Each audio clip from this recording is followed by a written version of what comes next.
Alsina, la hora. Son las 8 en punto de la mañana, 7 en punto de la mañana en Canarias. Buenos días desde Onda Cero. Más de uno en Onda Cero.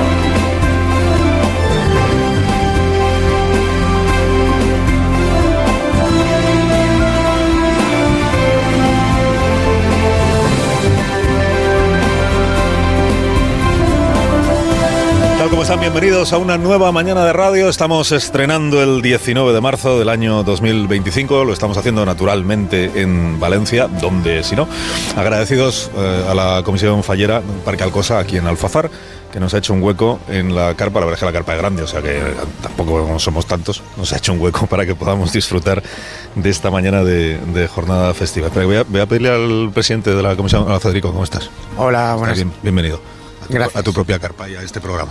Gracias. Que ya es hora de despertar al personal, ¿no? Que está todo esto. Ya sé que es jornada festiva, pero no es un día cualquiera, es el día San José, habrá que despertar a la gente. Ya toca. A las 8 de la mañana empezamos la despertada. ¿Y cómo se hace la despertada? Cuéntanos. Bueno, la despertada la conforman los falleros, compramos petardos en la comisión y tras la verificación de los miembros participantes del carné CRE, hacemos un pasacalle con tablilla de onzaina y tiramos petardos. ¿Esto es lo que va a suceder ahora aquí dentro de...? Sí, esto va a suceder en cosa de 3, 4, 5 minutos. Vale, pues yo me quedo aquí esperando y así los oyentes disfrutan en directo. Sí. De que se les despierte, como debe ser.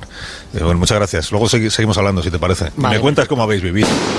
Uy, ya ha empezado. Mira, pues ya ha empezado. Ya ha empezado. Ya estamos a despertar a los oyentes de todo el país. En el resto de España, fuera de Valenciana, no es fiesta hoy, así que entiendo que estarán ya la mayoría despiertos. Pero aquí sí. Así es como se despierta de verdad al personal en la jornada festiva del día. No sé. Bueno, ya vamos estando más entonadas, Y además nos está respetando ahora mismo la lluvia, aunque sea medio minuto, que no está cayendo agua. Bueno, les he contado dónde estamos, les he contado lo que vamos a hacer hoy. Lo primero que vamos a desayunar, ya lo han escuchado ustedes en directo, los churros, los buñuelos de calabaza, y tan felices el personal de este programa de radio, pues ya sabe usted cómo es, y madrugando después de haber vivido también la Nit del Foc, que al final sí que hubo, a pesar del mal tiempo, ha habido Nit del Foc. Saben que hay que explicarle siempre a los ingleses que hablan en inglés que la Nit del Foc, el Foc es el fuego, no es el fac. O sea, para que no se confundan, aunque algunos, aprovechando el FOC, vienen buscando también el FAC. Estamos en el último día de las fallas de este año 2025, hoy es el día grande, es el día de San José, es el día de la crema. Este ajetreo, por tanto, termina hoy, pero el ajetreo empezó hace muchas semanas. De hecho, ya mañana pues empieza el ajetreo del año que viene. Les he contado que nos habría gustado a todos, sobre todo a los valencianos, que el tiempo acompañara un poco. Me voy a meter para dentro de la carpa, si no te importa, Federico. Más que nada, no es por mí, si es por el micrófono, que si se moja igual luego no suena. Que nos habría gustado a todos que el tiempo acompañara un poco. O sea, el Conrad, la primera de las borrascas, y luego esta otra que ya se está yendo, que se llama Lorans, pues la verdad es que no nos lo ha puesto fácil, y no se lo ha puesto fácil a los valencianos, que ya podía habernos regalado el tiempo un 2025 de fallas, pues de cielos despejados y de temperaturas cálidas, aunque solo fuera para compensar el daño que la lluvia en exceso, ¿verdad? La lluvia en exceso, el 29 de octubre, la lluvia en exceso, un barranco que sigue sin estar preparado, por cierto, para evacuar todo el agua que cayó aquel día, y una sucesión de negligencias de las que a estas alturas ya no hace falta que les digan nada más, pues causó un daño tremendo a esta tierra hace ahora 5 meses. Son muchos los municipios valencianos que hoy, excepcionalmente, debido al mal tiempo, pues van a juntar en el mismo día la ofrenda floral, que en muchos sitios se ha aplazado de ayer a hoy, con las falleras, los falleros paseados, con las bandas de música, naturalmente, aquí nunca falta. Van a juntar la ofrenda floral con la misa en honor de San José, y entrada ya la noche, porque todo esto es a lo largo de la mañana, pero entrada ya la noche llegará el gran colofón festivo, que es el momento de la verdad, que es cuando se queman los monumentos. Con permiso de la lluvia, que parece que esta noche sí que va a respetar la fiesta de las fallas. Las fallas, antes lo contaba Dani, las fallas es una manera de ensalzar lo efímero, lo poco que duran algunas cosas. Pero una vez que, o sea, cuando parece que no ha quedado nada, que es cuando está ya todo quemado, esta noche lo veremos, pues en realidad lo que queda es el aprendizaje que uno ha hecho preparando las fallas de este año, que sirven para las fallas del año y para volverse a levantar, que es un poco el mensaje que esta mañana hemos venido aquí a transmitir, porque son las primeras fallas después de la riada y porque son las fallas del hermanamiento entre comisiones falleras y de ayudas prestadas por comisiones que tienen más recursos a comisiones falleras que tienen menos y que están en los municipios que han sido más castigados, y las propias comisiones falleras han resultado afectadas, por ejemplo, en sus locales, en sus casales. Y las fallas de la hermandad o del hermanamiento son estas que hoy vamos a descubrir. Y mientras suena de fondo la desperta a los oyentes de este programa, les recuerdo que en esta comunidad autónoma hace 48 horas se anunció un pacto entre el presidente de la comunidad autónoma, el señor Mazón, y el partido trumpista putinista español, o antes Vox.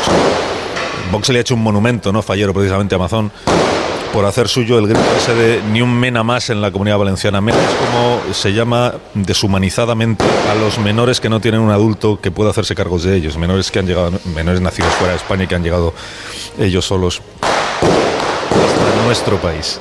Digo que 24 horas después del anuncio de ese pacto y de ese mensaje de ni un mena más, ayer el Gobierno de España aprobó un decreto que les hemos contado que lo que hace es reformar la ley de extranjería. Lo que hace es cambiar un artículo de esa ley, el artículo 35, para que deje de ser voluntario y pase a ser obligatorio que los gobiernos autonómicos tengan que acoger a menores llegados a otras regiones. A los que llegan a sus regiones tienen la obligación de acogerlos, de atenderlos y de tutelarlos, faltaría más.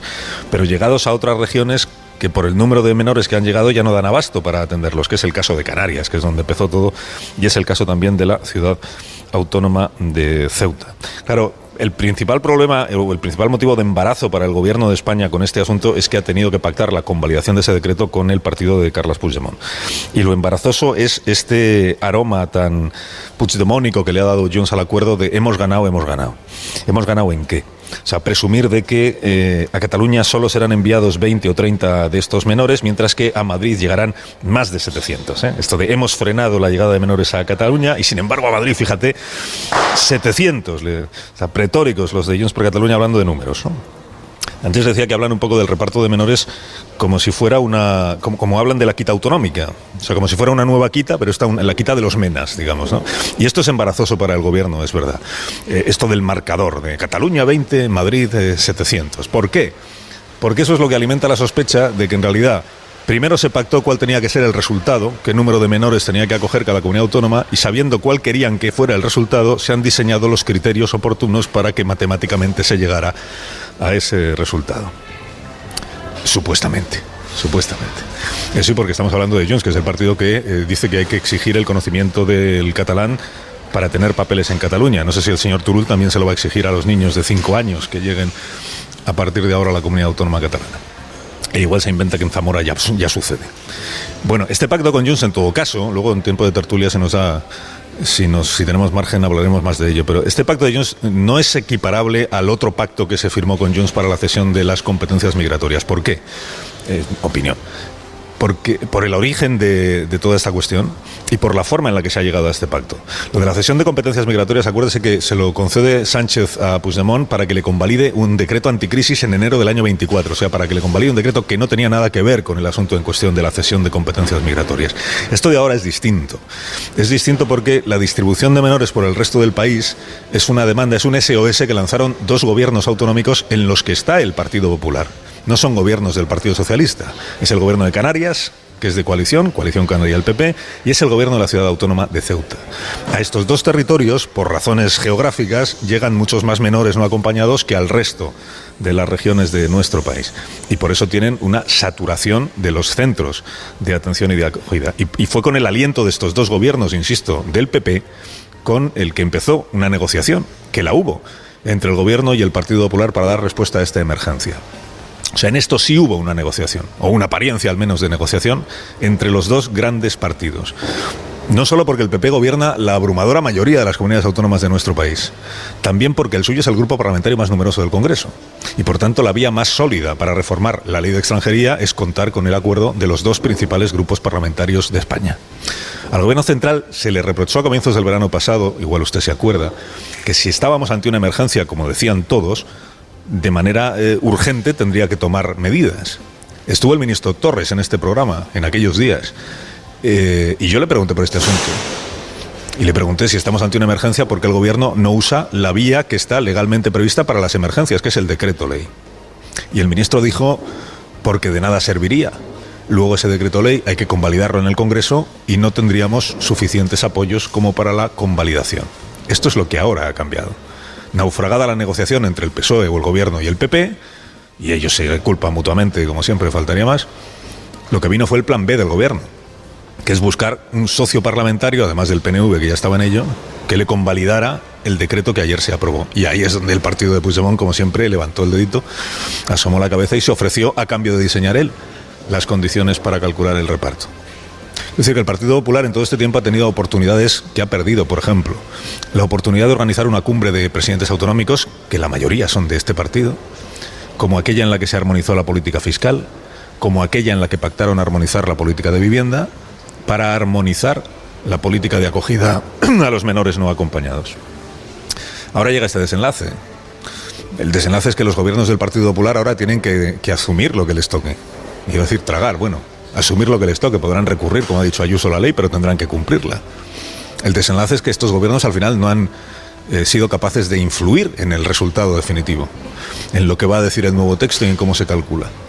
Añadimos a eso que el PP de Canarias y el PP de Ceuta están bastante por la labor de que este decreto prospere y se haga efectivo el reparto de menores. Quiero decir que igual también la dirección del Partido Popular tendría que revisar un poco su estrategia en toda esta cuestión, porque no parece que al final le haya resultado muy fructífera la estrategia. Es verdad que ahora podrá rentabilizar esto del agravio entre territorios, pero vamos.